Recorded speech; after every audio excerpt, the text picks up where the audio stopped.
Shalom kekasih Tuhan, selamat pagi. Saudaraku sekalian, kesetiaan kepada Tuhan bukanlah keputusan satu kali, melainkan pilihan dan keputusan yang harus terus dipelihara dan dibaharui setiap hari atau setiap saat. Itulah sebabnya yang menjadi sangat penting bukan hanya bagaimana kita memulai sesuatu dengan ikrar kesetiaan kepada Tuhan, melainkan juga bagaimana ikrar kesetiaan itu kita jaga dan kita pelihara hingga pada akhirnya.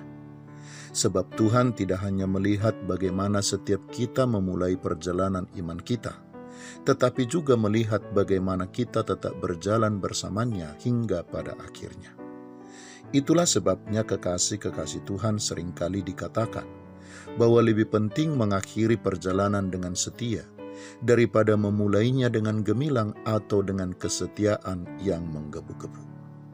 Kekasih Tuhan, di dalam kitab 1 Samuel pasal yang ke-10 ayat 1 diceritakan tentang bagaimana Samuel mengambil buli-buli berisi minyak dan menuangkannya ke atas kepala Saul, menciumnya dan berkata kepadanya bahwa Tuhan telah mengurapinya menjadi raja atas umat Israel.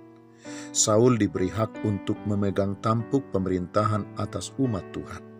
Dan alasan Tuhan memilih Saul diperlihatkan oleh ayat sebelumnya, yaitu kerendahan hati yang dimiliki oleh Saul dan kesetiaannya kepada Tuhan.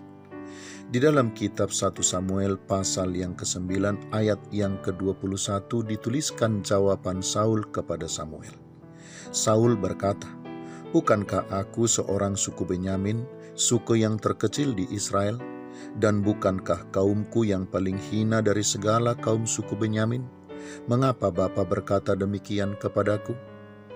Kekasih Tuhan, harus diakui bahwa Saul memulai panggilan hidupnya sebagai seorang raja bagi umat Israel dengan sangat baik. Namun perjalanan panggilan dan bahkan perjalanan hidupnya tersebut berakhir dengan tragis karena kegagalannya membangun kesetiaannya yang konsisten kepada Tuhan.